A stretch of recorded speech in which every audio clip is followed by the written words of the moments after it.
Hi friends, പുമ്മീസ് വ്ലോഗ്സിലേക്ക് എല്ലാവർക്കും സ്വാഗതം. വളരെ രുചികരമായ ഒരു നെല്ലിക്ക അച്ചാറിൻ്റെ റെസിപ്പിയാണ് കാണിക്കുന്നത്. ഇതിനായി 45 നെല്ലിക്ക എടുത്തിട്ടുണ്ട്. നെല്ലിക്ക നന്നായി കഴുകിയതിന് ശേഷം ആവിയിലാണ് വേവിച്ചെടുക്കുന്നത്. ഇതിനായി ഇഡ്ഡലി പാത്രത്തിൽ വെള്ളം വെച്ച് തിളപ്പിച്ച് അതിലൊരു പാത്രം വെച്ച് ആവിയിലാണ് വേവിച്ചെടുക്കുന്നത്.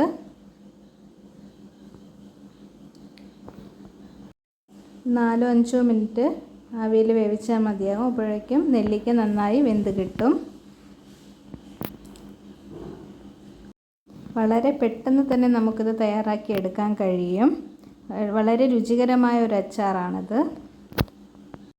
ആവിയിൽ വേവിച്ചെടുത്ത നെല്ലിക്ക തണുക്കാനായി മാറ്റി വയ്ക്കാം. നെല്ലിക്ക നന്നായി വെന്ത് വന്നിട്ടുണ്ട്. ഇതിനി തണുക്കാനായിട്ട് മാറ്റി വയ്ക്കാം. നെല്ലിക്ക തയ്യാറാക്കാനുള്ള പാത്രം ചൂടാക്കാൻ വയ്ക്കാം. പാത്രം ചൂടായതിന് ശേഷം ഇതിലേക്ക് 100 ഗ്രാം നല്ലെണ്ണ ചേർത്ത് കൊടുക്കാം. എണ്ണ നന്നായി ചൂടായി വരുമ്പോൾ ഇതിലേക്ക് 1.5 ടീസ്പൂൺ കടുക് ചേർത്ത് കൊടുക്കാം. കടുക് പൊട്ടിയതിന് ശേഷം ഇതിലേക്ക് വെളുത്തുള്ളി ചേർത്ത് കൊടുക്കാം. ഇപ്പോൾ ഒരു 20 അല്ലി വെളുത്തുള്ളിയാണ് ചേർത്ത് കൊടുക്കുന്നത്. ഇതിൻ്റെ കൂടെ തന്നെ കുറച്ച് കറിവേപ്പില കൂടി ചേർത്ത് കൊടുക്കാം. ലോ ഫ്ലെയിമിൽ വെച്ചതിന് ശേഷം മുളക് പൊടി ചേർത്ത് കൊടുക്കാം. ഇപ്പോൾ 3 ടീസ്പൂൺ കാശ്മീരി മുളക് പൊടിയാണ് ചേർത്ത് കൊടുക്കുന്നത്. 1 ടീസ്പൂൺ എരിവുള്ള മുളക് പൊടിയും കൂടി ചേർത്ത് കൊടുക്കാം.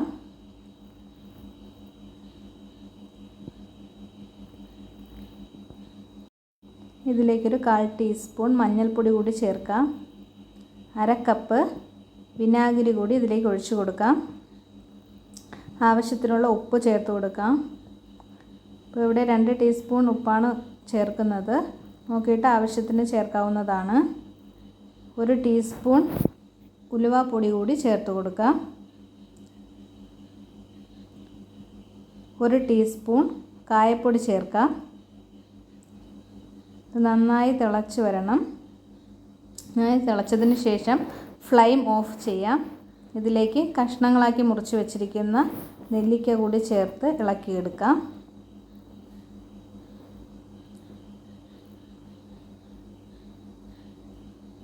നെല്ലിക്ക നന്നായിട്ട് ഇളക്കിയെടുക്കുക.